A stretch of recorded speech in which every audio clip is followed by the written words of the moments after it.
皆さんごきげんよう、上川薫です。今回取り上げる話題は、韓国の宇宙開発ロケットの打ち上げが失敗したというニュースを取り上げていこうと思います。このニュースを取り上げるときに最初の一報としては、成功したというニュースでした。しかし、喜びもつかの間、あっという間に失敗へとその内容が変わるというちょっとした面白いことになっています。今回はなぜそのようなことになったのか、そして今後どうなっていこうとしているのか、そのあたりについてお話ししていければなと思います。それではまずは成功から失敗へあっという間に暗転してしまったその内容を見ていきましょう。韓国中央日報18時6分。韓国の科学技術自尊心を打ち立てた。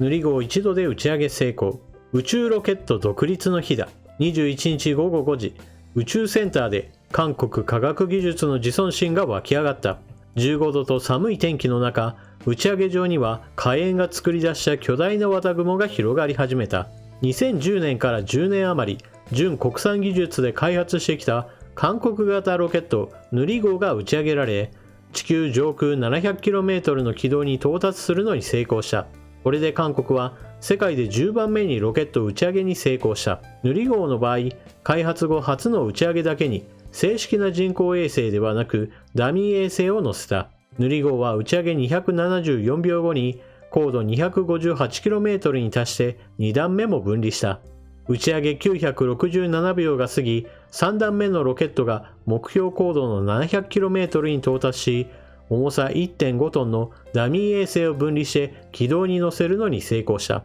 なお、軌道に乗せるのに成功したというのはフェイクニュースです。ヌリ号の打ち上げ成功は、韓国が世界10大宇宙ロケット技術保有国になったことを意味する。これに先立ち、2013年に最初の韓国型ロケットナロー号が打ち上げられたが、実際には半分の成功だった。当時韓国政府は自国の打ち上げ場で自国のロケットで自国の人工衛星を軌道に乗せた国になったと自慢したが、ナロ号の1段目のロケットはロシア製の完成品だった。現在世界的に宇宙ロケットの自力打ち上げ能力を備えた国はアメリカ、ロシア、中国、フランス、インド、日本、イスラエル、イラン、北朝鮮の9カ国だけだ。この中でも重さ1トン以上の実用人工衛星を打ち上げられる国は6カ国だけだ。イスラエルとイラン、北朝鮮は 300kg 以下の衛星打ち上げ能力だけ保有している。ヌリ号は 1.5 トン級実用衛星を地球上級600から 800km の低軌道に乗せられる。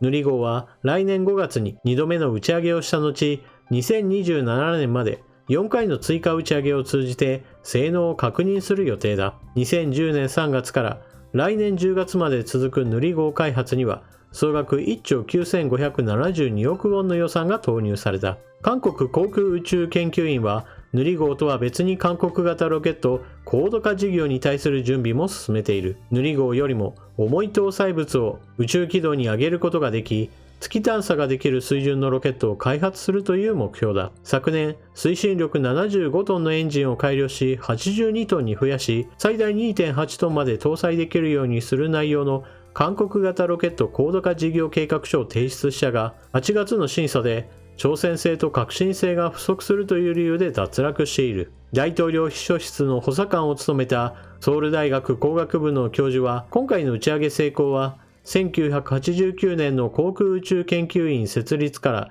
30年余り蓄積された経験が成果として現れたもの。先を行く宇宙列強と本格的に競争するためには、今後もさらに試行錯誤を確保して挑戦しなければならないだけに、国民が研究者に惜しみない激励と支援を送らなければならないと話した。18時6分に第一報として大成功したんだよといったような雰囲気でかなり熱気のこもった記事が配信されたわけですが、そこから約28分後、全く違うニュースが流れてきます。韓国連合ニュースより、韓国独自開発ロケット衛星は失敗。韓国の独自技術で開発したロケットヌリが21日午後5時に打ち上げられたものの、同ロケットに搭載されていたダミー衛星を予定していた軌道に乗せることに失敗したことが分かった。ただ、衛星の分離までは正常に行われたという。本当かな？ムン・ジェイン大統領は同センターを訪れて打ち上げを視察した後、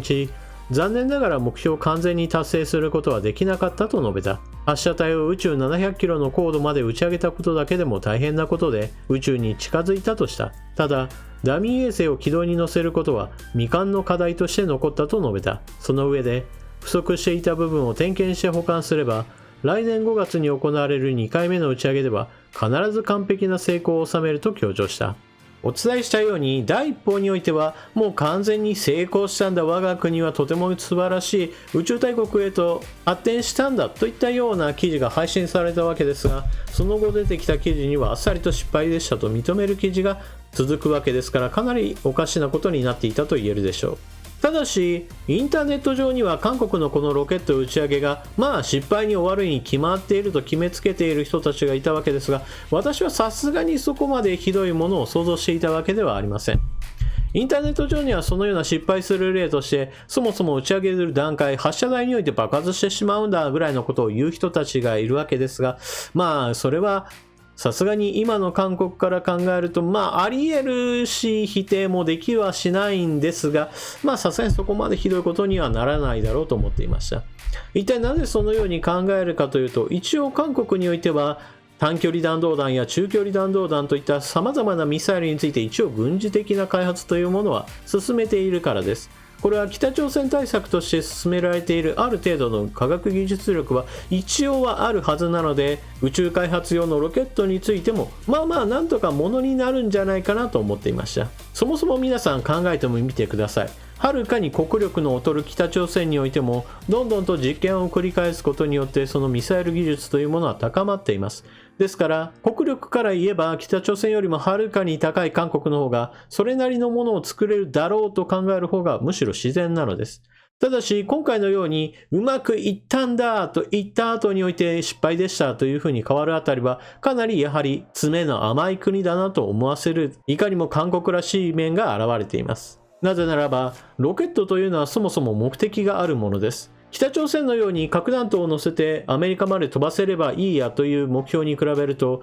韓国のこの宇宙開発用ロケットというのは自分の思ったところにしっかりと自分の目標物を投入することに意味があります。決して高く上げればいいやという話ではないのです。このあたり北朝鮮と韓国においてその目標というものが全く異なるのですから、今よちよち歩きで開発を始めた韓国にしてみれば今回の話というのは結構成功のうちに入るかもしれません。しかし先ほども述べたように人工衛星を目標のところにしっかりと投入することが最終目標なのですから、そこに至るまでのところで失敗したということはこれはもう間違いのない事実です。また記事の中には30年間の技術的な蓄積があったんだといったところを誇っているわけですが、韓国においてはこうした30年間の蓄積というものが途中でどんどんと寸断されるようなことがあり、担当者が入れ替わっていて技術の継承などが行われない。だからこそ結局のところまた一からやり直して、そして一からやり直すから結局のところまた同じようなミスを繰り返すなどということが結構頻発するような国でもあります。ですから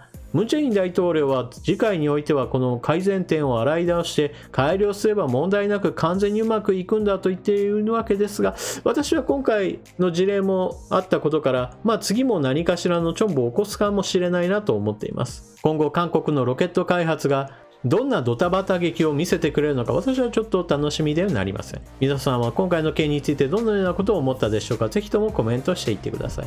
それでは動画の最後までご視聴いただきありがとうございました。チャンネル登録していない方はぜひともチャンネル登録を、そして動画を見終わったら評価ボタンをよろしくお願いします。